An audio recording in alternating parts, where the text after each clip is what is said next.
पिया जे कही गेला देश जाइ छी आओ, रोबी देश जाइ छी।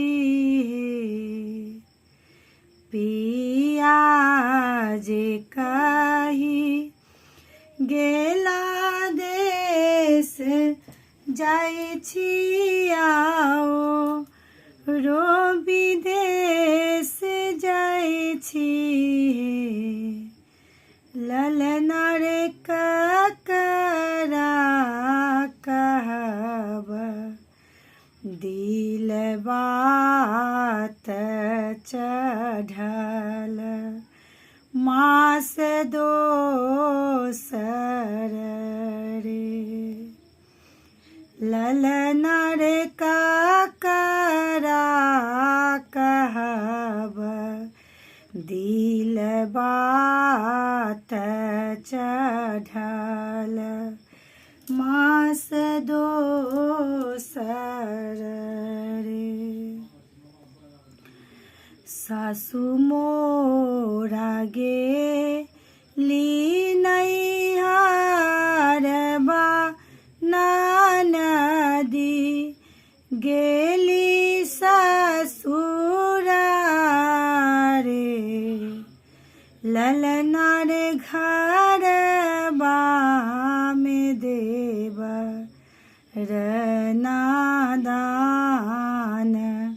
चढ़ल मास तेसर रे।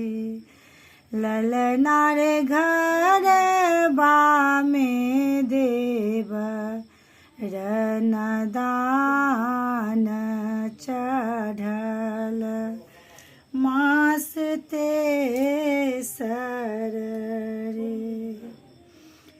चारिम मास जब चढ़ल नैहर, लोक बुझल रे।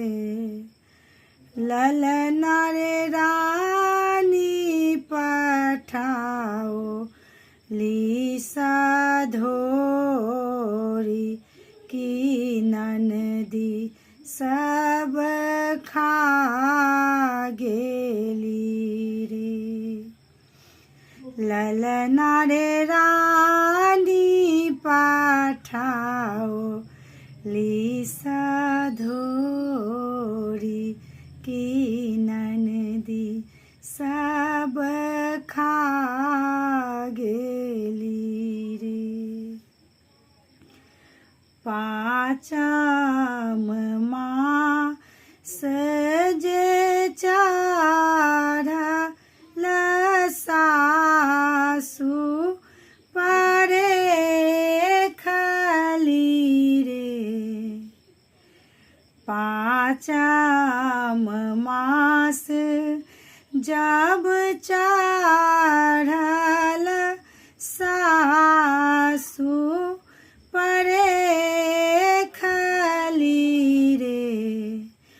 पुतहु है दहिना अलंग लागे भारी, होरिल बाल छान लागू रे।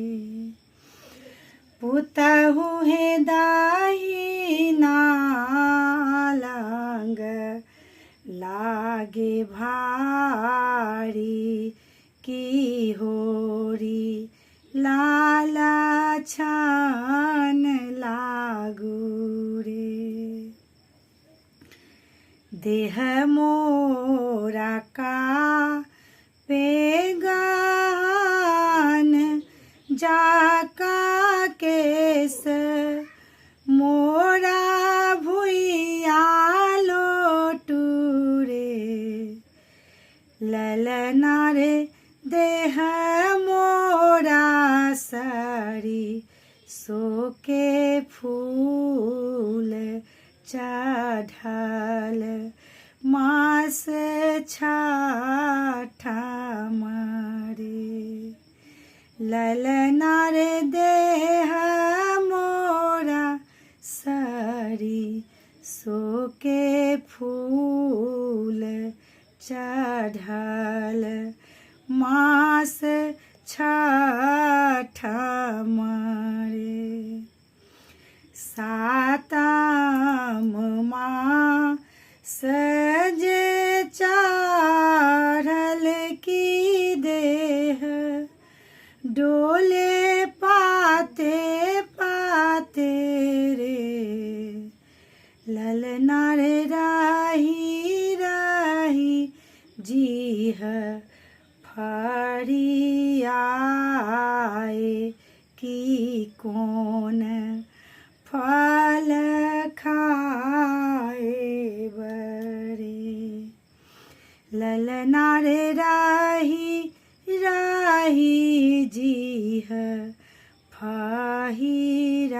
फहिराए की कौन चीज खाए बरे आठम मास कुमास की सह बकतेक दुख रे अनधान मास कुमास की सह बकतेक दुख रे ललना रे रही रही देह हाहियाई चढ़ल मास आठ मरे 9 मास